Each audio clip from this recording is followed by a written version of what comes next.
All right, this is episode 4, 4.5. 4.5, four redo of our Keep Press and Play podcast. Um, with me, Cody Sable, And I'm Cameron Sable.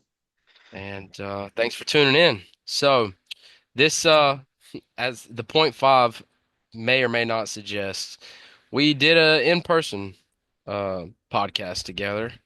It it was a pretty good podcast. And I go to start loading things up, and I'm like, Cam, the mics died like 10 minutes in. That's just a rookie mistake on my part. I didn't check the mic battery or recharge the mics. And once it cut that audio, the whole audio was toast. So it was just us sitting there having a great conversation. A Um, lot of hand motions and that sort of thing, but couldn't hear us talking. So, and and with it being, ad lib, there's no way to voice that over. So no, it was too we too lost that. authentic. Too authentic. It's just you can't get that one back. But and we had a good fun conversation together. Yeah, for sure. So nonetheless, but so I don't know. I started to listen to those first few minutes thinking, what did we even talk about? But we'll just let the conversation happen organically, I guess. Yeah, sounds good to me. Well, anything on your mind in particular? I mean, anything you're jumping to talk about? I feel like I talk too much, so I'm gonna let you get some. Nah, I mean, I mentioned it on the four. Um, just been trying to get some stuff ready for deer season. It'll be here before we know it. Um, I unfortunately have not drawn any. It's probably best case scenario since my domestic equity is kind of low.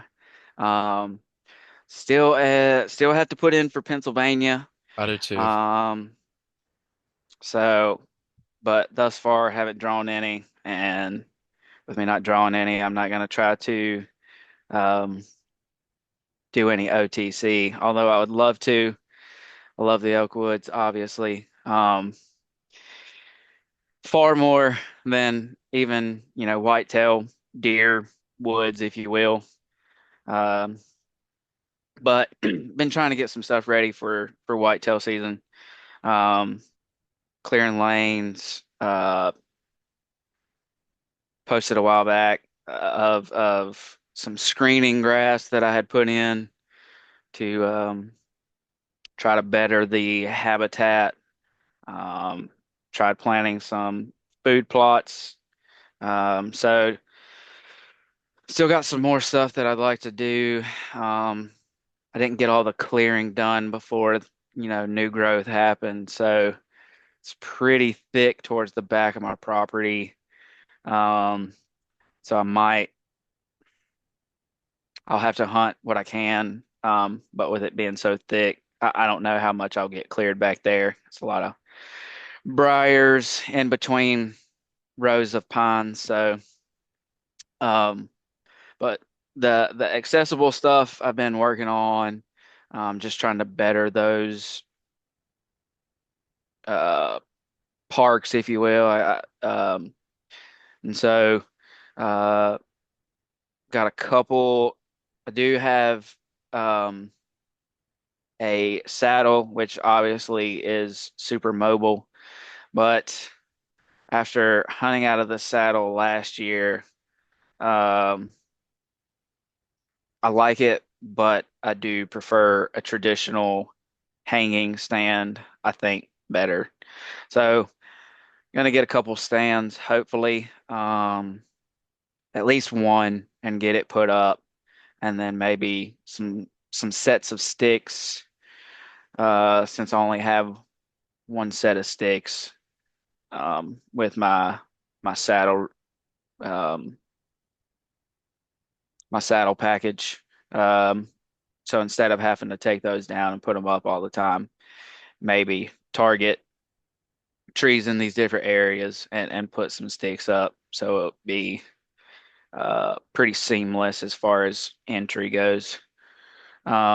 So I still got to do that before bow season rolls around. Um, but that's more to come on that. But got got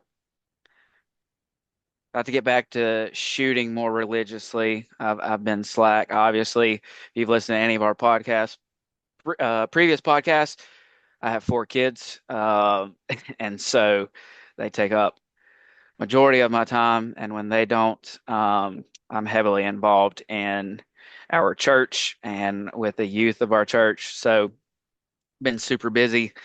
But gonna have to start shooting more religiously. I've shot here and there, but I actually shot today, and unfortunately, Robin Hood an arrow. So though that arrow setup is getting very slim, I think I have five that don't need to be five functional arrows. I have a couple more that need to be refletched, and Mm. so with a total, I probably have like seven more of that carnivore set up, um, that could be usable. Um, and that may just give me an excuse to do an arrow switch up, but I Well, don't know if I'll do that this season. it's easier just to also just run what you got.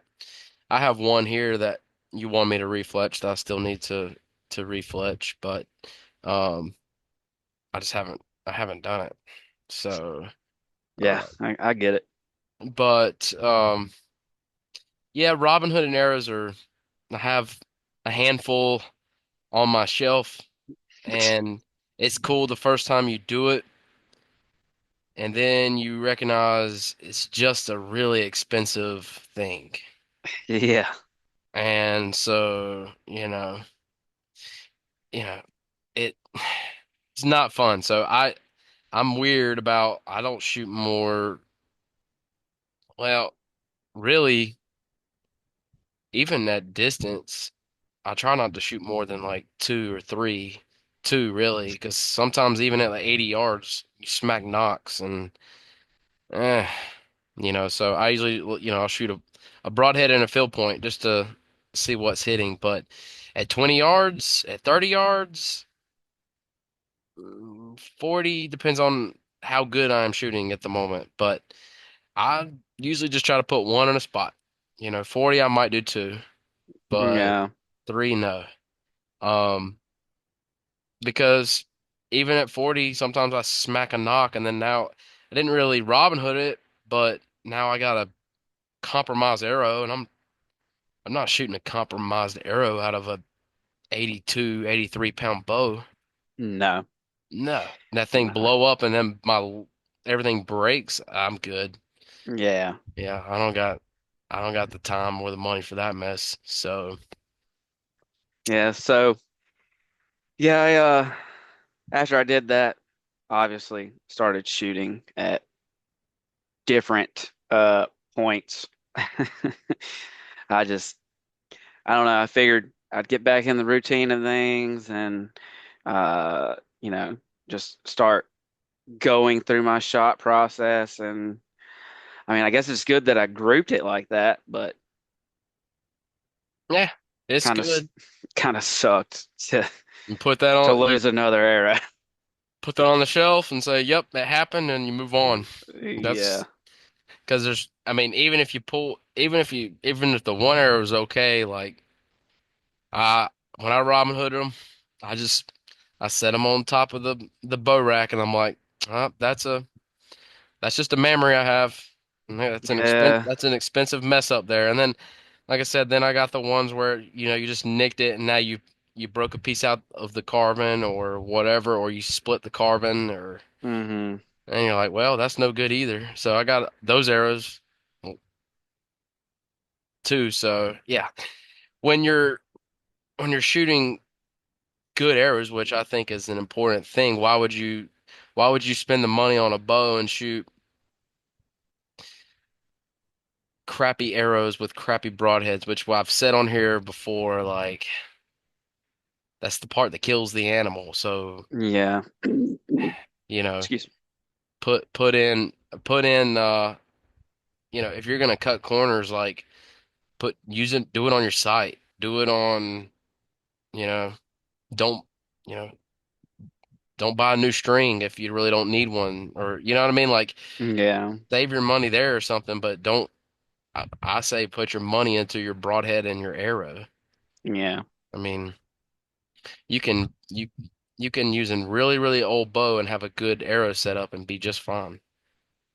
You can use a stick bow. Yeah. Yeah. That's So, true. but if you don't have a good, sharp, reliable broadhead on the front, get you a little Amazon broadhead and all of the blades fly off of it when they go in your animal. So, Uh, but but if that's all you can afford, I mean, that is what it is. I mean, if you're still trying to do the game, I guess. no, I mean like I get like if that's all you can afford, but there's better, cheaper things. I mean, I just walk down the Walmart aisle, go buy the G5 Montac or one of those little Swackers or Oh yeah. I mean, dude, there's a Yeah. lot better than your 12 pack Timu broadheads that are gonna shatter as soon as it goes and tries to go through the animal, and then you're left with a pinhole, and that's not good for the animal. So it's like you're Nah, better, in my opinion, if that's where you're at, then you don't need to be doing it. Like, and that's not a holier than thou thing. I'm just saying, like, you can still get a cheap broadhead that is deadly. Um, fair enough. it doesn't have to be iron will, but you know, Is that is just that where you saying. wanna that where you wanna jump into your plug for Iron Will Bill? Yeah, man, dude, he makes a great product. I don't care. I'm no shame in that. Like, it is quality, quality, and that matters. And I've killed a lot of animals with, actually, when you chalk it up, I've killed more animals with iron wheels than anything. Yeah. And, just like my elk, just like my bear, uh, I have some deer. There's at least 3 deer that I've killed with the iron wheel. They don't go far. They don't go far. People say, "Oh, well, there's not a good blood trail," but if if the animal's just laying there, do you need a blood trail? Yeah. Yeah. Fair And enough. I love a good blood trail too, man. I do, but those broadheads are so sharp, and for the viewer, if you've heard me say the same thing over and over, I'm sorry, but it's just what it is. It's like it's one of those things. It's like when you cut yourself with something so sharp, and then you're like, did I cut myself? And there's like a 3 second delay in bleeding. Well, Yeah. you think about an animal running that fast for 3 seconds. Guess what? They just covered 30 yards. And then you start to pour blood and you're like, "Oh yeah, I am bleeding. Let me get something." You're dripping blood or whatever because Yeah. I've cut myself many times with the broadhead and some rookie mistakes, like, "Oh, let me just put my hand on the target and pull it out," and even those back uh the back part of those Bleeders. blades, no, the back part of the Oh, blade is sharp. It's yeah. sharpened too, and so when that nicks your thumb, it slices you open. When that nicks your hand, it slices you open. It got so bad to the point for a while, Katie was like, "All right, you're not allowed to shoot broadheads anymore for practice." And then I just like because I would just like, "Oh, this is I because I was doing stuff like where like I'd shoot my round and I'd like, "Oh, I'm just gonna leave the arrows in the target. It's in the garage anyway, and I'll pull them tomorrow." And then when I'd go to shoot tomorrow, I'd forget that I had a broadhead in there, and then I would pull it out thinking it was a field point, and you got your hand, to brace the target, and then you Yeah. slice your thumb open. And as a dentist, the last thing you need is being sliced open, having to work in people's mouths. So, you know. Yeah. Not great, not great. So then I'm like got my fingers glued together with liquid Band-Aid and wrapping it with Tegaderm to just like whatever. But anyway, so Iron Will, that's my personal. That's what's going to be going through my elk this year. Um, Elk for sure. Honestly, with the wads, I'm thinking if there's a deer that fancies me this year, as far as a buck, Hmm. 100%, I think I'm going to be using the wad. It's nasty. It is nasty, and there's just some shots that I shot the Grim Reaper and the micro hybrid. If I was going to shoot an expandable, for me, that's it. I cannot commit to anything that's not a hybrid. I'm like, I just can't. And Right. so if I'm gonna shoot an expandable on a whitetail, it's probably gonna be that. Dan told me to try the Evolution Outdoors, um, and I like that. I mean, I haven't purchased any, and the other reason is because I'm just feeling pretty confident in my Iron Will setup. Yeah. It's I'm, that's what it really comes down to. I think we talked a little bit on the four about, just having confidence in your gear and your equipment and obviously your rig. Um, but, you know, if you're confident with the iron will, you're more than likely going to shoot it better.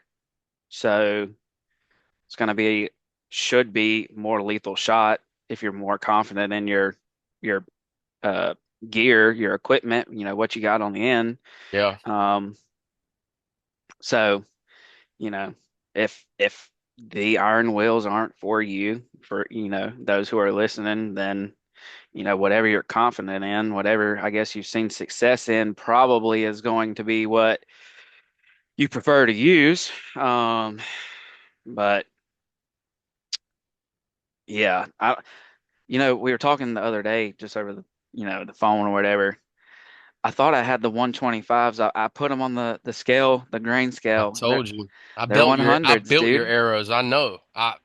They're I know. I 100s. built it. And then when I built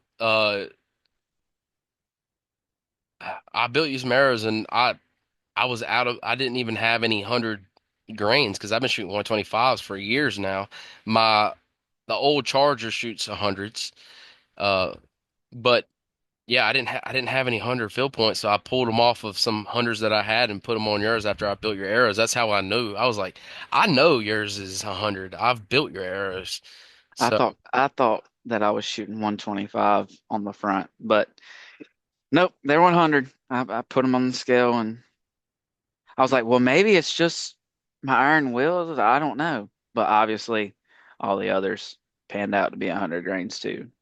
yeah. But it is, I mean, it don't matter. It's 100, 125. I mean, I think you got enough grainage with 100. Um, Now if and when you ever decided to, if you did an arrow switch, which you don't Mm. have to, you could. And I mean, I could build you some instead of using, because you have 100 grains of brass in the front, in your insert, and then so you got the Black Eagle 100 grain inserts with the 250, which for Black Eagle the 250 spawn I think is I can't remember like 9.8 I want to say, which is not a terrible GPI. Um, I'm pretty sure it's 9.8, but either way, that's why you're sitting at 100 for you to get that. You were looking for about that 500 grain arrow, and then you shoot the lighted Nox, which adds an extra 21 grains.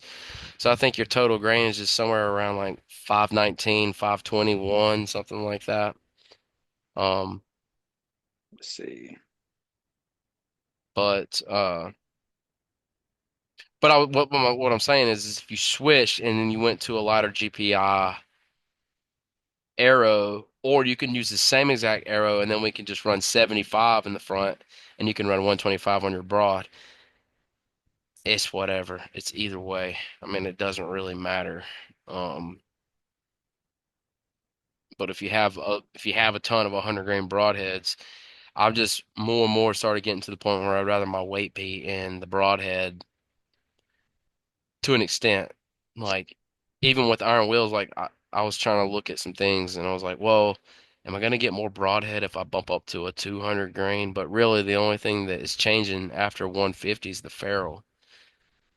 And so I'm like, I don't need more weight in my ferrule unless Yeah. I mean, the blade is the same, whatever. But and if I'm wrong on that, I'm sorry. But I've thought that looking at comparison wise, if I recall correctly, and if I didn't, I apologize, but I think the only thing that changes after 150 is the ferrule size. Well, So I just looked up the carnivore arrow Black Eagle. It is 9.7 GPI.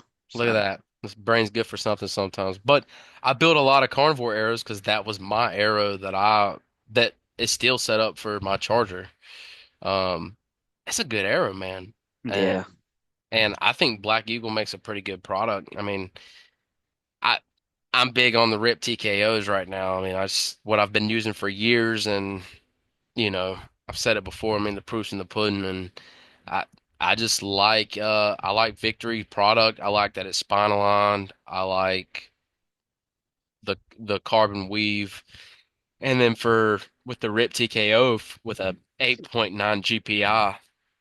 I mean, it's really nice. I mean, I think the only thing better than that is the HLRs, and that's like eight. I think a 250 is like a 8.1 or something like that GPI, so you can save a little bit. Um, and I know the big thing is XVs, but I like that. I like that carbon weave, so it's hard to switch with which is what just works for me, you Yeah. know. And Yeah. it's like, For sure. and then even as far as building them. I like, I mean, I think 4 millimeter, it's a good arrow. I mean, obviously, I mean, that's the hottest thing right now. I mean, Yeah. everybody on the scene is using 4 mils, Dan, Cam, Josh Bomar. I mean, I think he uses a VAP TKO, but, I like 4 millimeters, but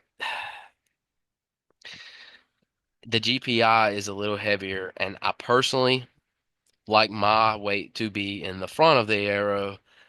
And there's a point of diminishing returns. I get that. I mean, but I said it before on the last podcast or maybe earlier podcast. I'm not shooting insanely heavy weights. Yeah, 500 grains is 500 grains, but you know, really too, it's not like I have a crazy long draw or anything, so it's not like that's all in the arrow. And I cut my arrows as short as possible against the rest, so that I Right. increase my FOC. So my FOC is somewhere around 19 and a half, maybe 20%. Um, but I've been running the iron wheel arrows that Bill hooked me up with for the bear hunt, and which is different from me running the three fletch, but they just been flying so good, you know. I don't, And I mean, it's got me set up with lighted nocks, which I found yeah. I like, but I like the lighted Knox. I like those Halo knocks. But I've shot them out. I shot out at the range the other day to I went to 100. Well, I went to 107. Did I go to 107? Yeah, I think it was 107. I shot at the range the other day, and I mean, I got lighted knocks flying to 107 yards. I'm good.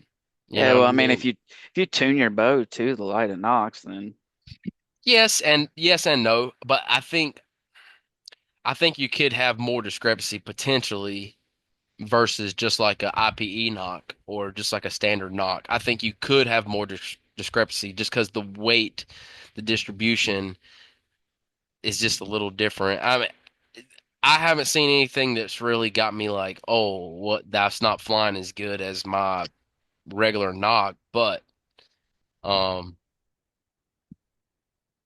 I think in theory it could change your arrow flight. yeah, It could sure. open up your groups a little bit. Um, that's just my opinion, but right now I'm enjoying the lighted nocks. And so that's what I'm gonna run. Right.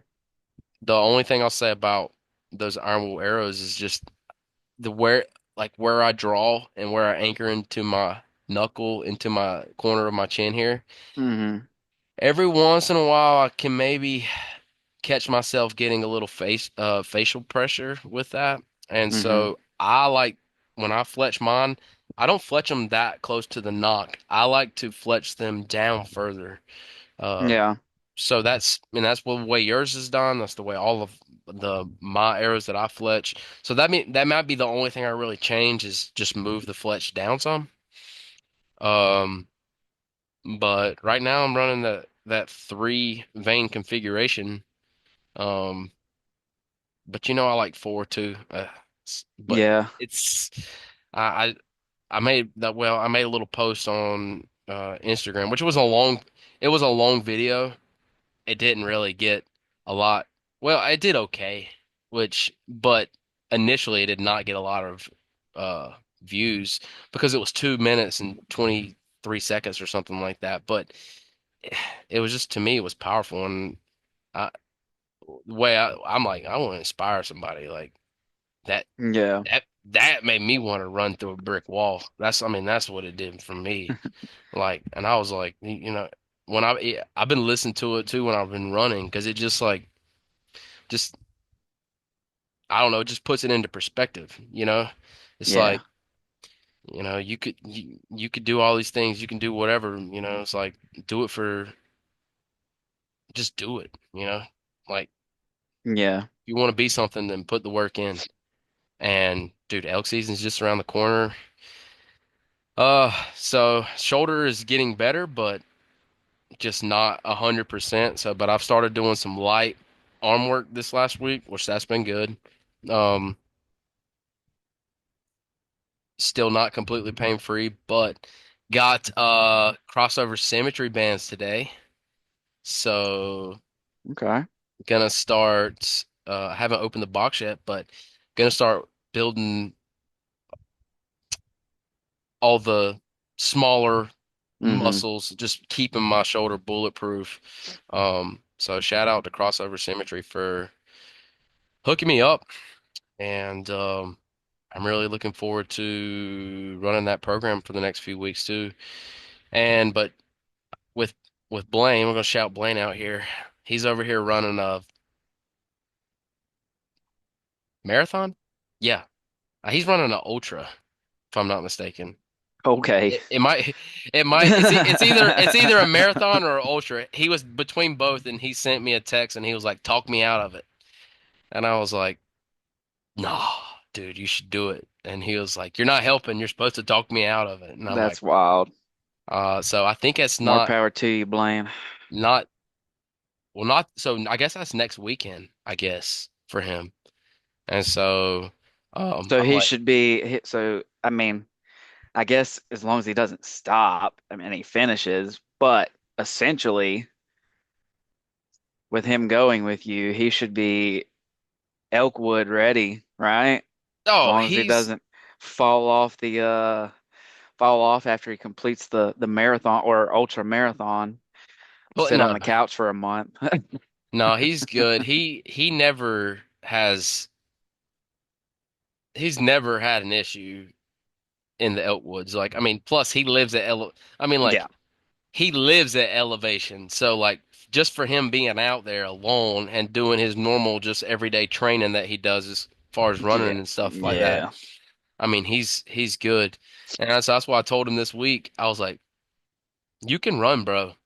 You better be shooting." I was like, "You mad at me?" He's like, "Nah, dude. No, you're right. I just got to get through this marathon, and then I'm gonna really get on the shooting side of Oh, it." that's right. He bought a bow, right? Yeah, well, Haley hooked him up uh with uh with a bow for Christmas. So Ah. so he has been shooting that. He's been doing a really good job. I'm like, dude, I need you to get out here and let Jonathan look at your bow. Like, I want to be sure you're tuned. I want to be sure you're ready. And so you need to decide on a broadhead. It doesn't have to be iron will, whatever. So I think he's like maybe leaning on Grim Reaper, or he might like do a split, like some Grim Reaper, some Iron Will. Which I'm like, dude, that's Yeah, totally fine. That's totally right. fine. You know, Yeah. just make a decision, and then make sure that your broadheads are flying good. Um, because he was shooting without a collar, and he had like a hit system on some Axis arrows. I was like, you got to get a collar at least. He was going to do a full arrow switch, but he decided just to put a collar on it. And so I think he's coming in at like 464 grains or something on his arrow with lighted knock and Okay. Yeah. It's not bad at all. 5 mil Axis long ranges and an iron wheel collar.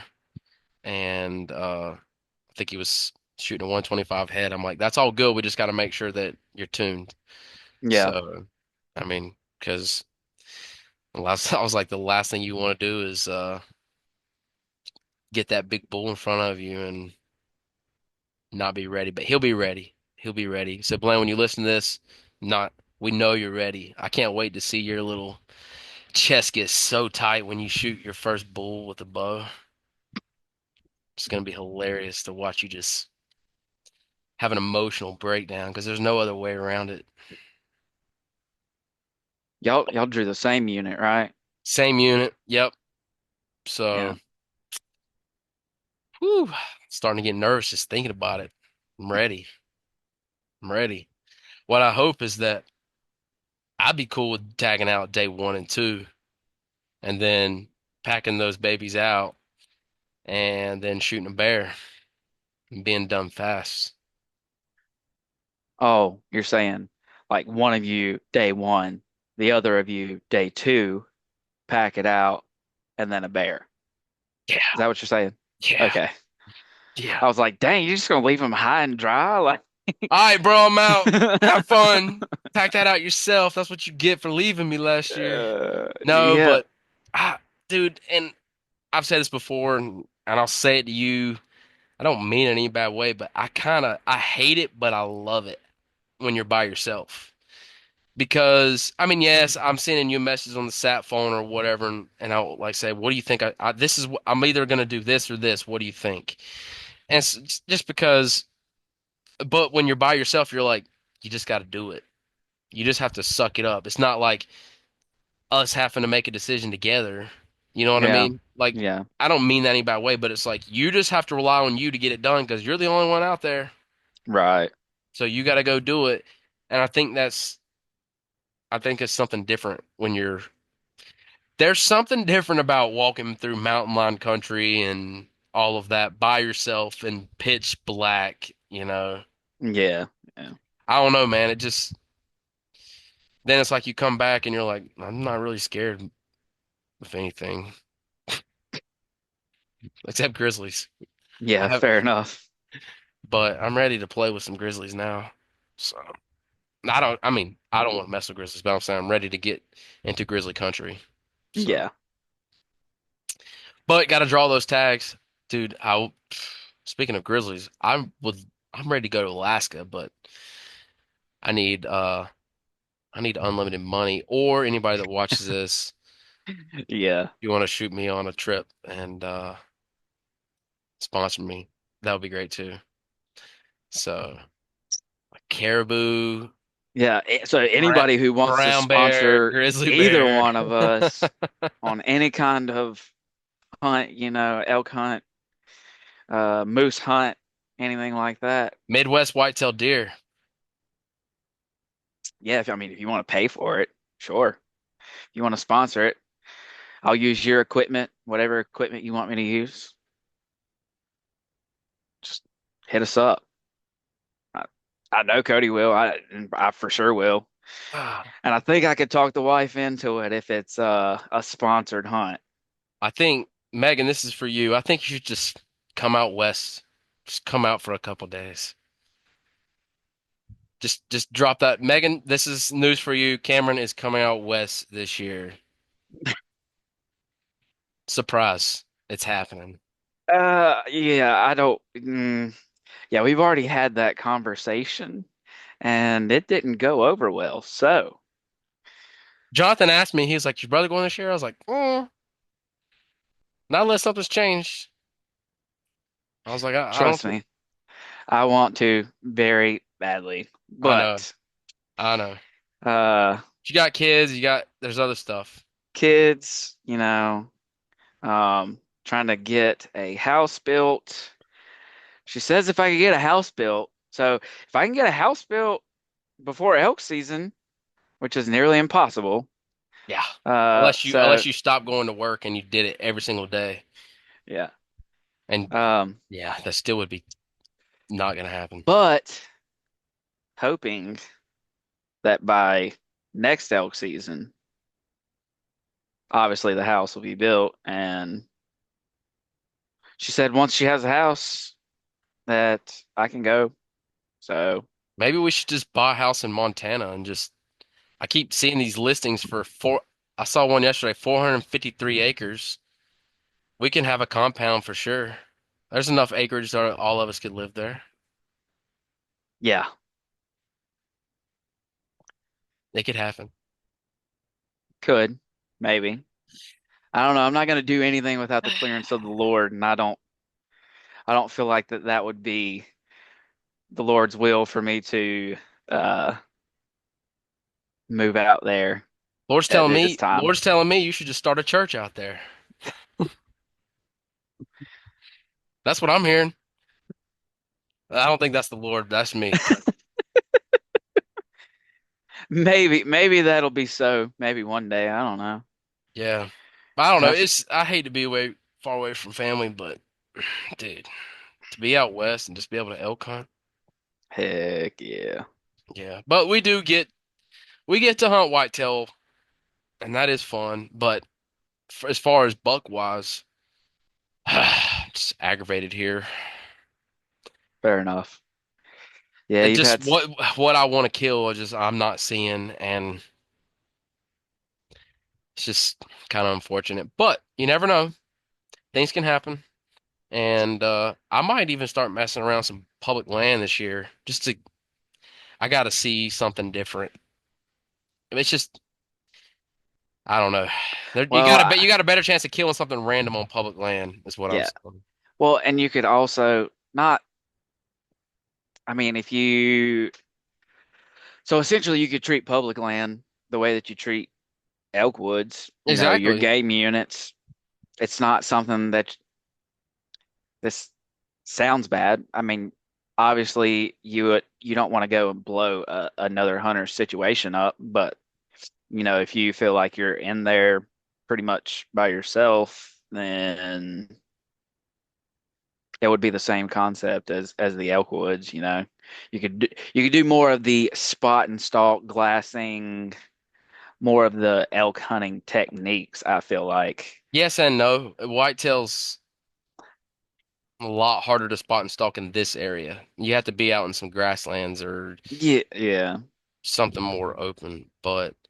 Um but yeah, I'm thinking about it. I don't know. I've had a couple people suggest it to me. One of my buddies said that I should maybe give it a shot. So we'll see. But well, Cam, let's wrap this one up. Keep this All one right, bud. keep this one shorter. But thanks for tuning in. Like, subscribe, comment, share. Let us know what you think. Do you like the content? What would you like to see? So as Yeah, leave it in the always, comments of what you maybe some topics that you would want us to cover. But yeah, we'll sign out for now and we'll see you on the next one.